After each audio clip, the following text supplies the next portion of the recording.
May I say something to you to give you a true knowledge of yourself and life, so that the same glory and success attained by other men who understand themselves may be yours?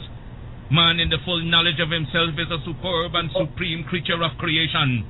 When man becomes possessor of the knowledge of himself, he becomes master of his environment, the captain of his own ship, the director of his own destiny, the accomplisher of his own ends. Man should understand himself because man is full of knowledge, and this knowledge is a gift of nature. When Mother Nature created man, she deprived him of nothing. He was given the faculty of understanding all things around him. This faculty for understanding has not been taken away from him. None of his senses have been taken away from him. So there is no excuse for the black man in lacking the knowledge that man is used to beautify the world and produce all that he needs for his happiness and civilization.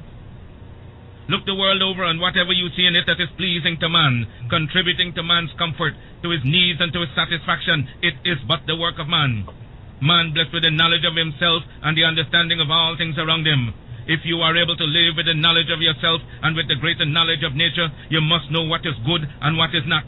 You must know what is finite. You must know that which is material, physical, and otherwise is at your disposal to create or otherwise use. If we leave America and go over to the east to Japan, they will be telling their fellow citizens of Japan of the wonderful accomplishments of the Japanese people, proving that man is moving onward as time moves on. But you have hated yourselves as you have done in previous years. You have shown malice, prejudice, and hate to each other. And the result is that while other races have made progress, while India has made progress towards nationalism, while Ireland has made progress towards republicanism, while the whole world has made progress in man's accomplishments, you still stand fighting yourselves, dishonoring yourselves, showing no disposition toward that higher life so that you will be abundantly blessed. So reflect and think that you were created for some purpose other than exhibiting malice toward your neighbor or fellow men of your own race. What a pity it is that we cannot stand united without a written law. There is no written law compelling other races to stand together.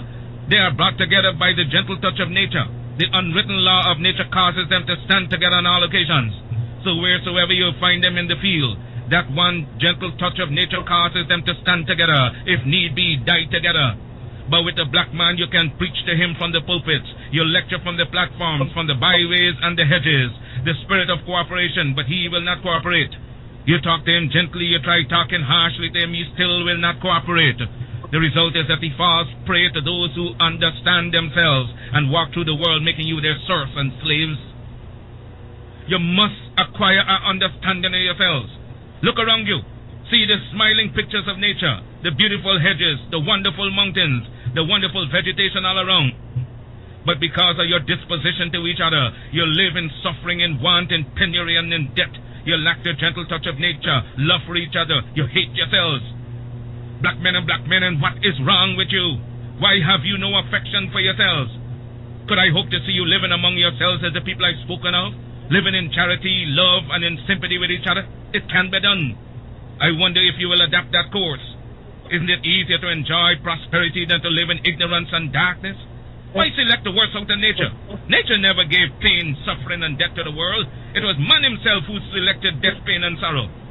I wonder if I cannot inspire you to select between good and evil. Let me impress upon you once again that whatsoever your hardships may be, whatsoever your difficulties in life, they are your own selection. And so if you encourage them, if you husband them and take them to your bosom, they will abide with you. Nature will not take them away from you as Mother Nature did not give them to you. She is not responsible for your sorrows. Mother Nature represents all that is beautiful. She gave you the highest personality in the realm divine. Your sorrows are your own. If you want joy, if you want sunshine, it is before you abundantly in nature. I made a selection of sunshine, the beautiful sunshine. I made a selection to laugh with the moon, to laugh with the stars, and sing with the birds of the forest and of the wilderness, to join in the rhythmic music of the winds that sing from east to west and from north to south. Had I selected sorrow, I would have been dead a long time ago, and been without that which would send me into the presence of the divine, because I would have lived not with the knowledge that is divine. We must acquire the higher knowledge of life. Black men and black women, will you get the knowledge that the white man has that causes him to be leaders and masters in the world? They are not gods with a peculiar source for understanding the world around them. They have only given expression to the knowledge of their humanity and been able to use and conquer all to their satisfaction and glory. And that is why they are always greater than you in every community that you find them.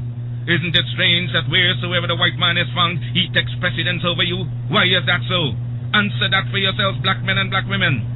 Wheresoever you come in contact with the white man, you always have to go down in defeat before him.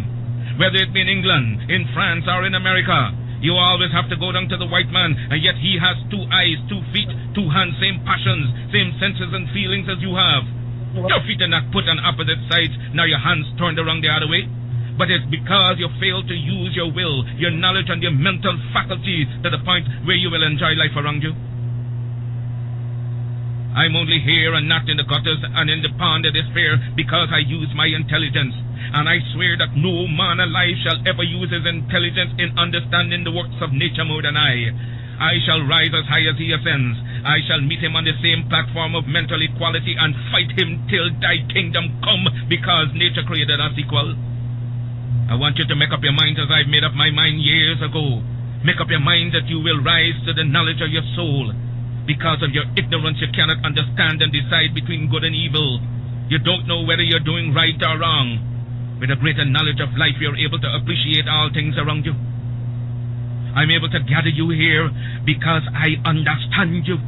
Understand your neighbor, your wife, your children, and you will be able to live in harmony with each other and get the best out of life.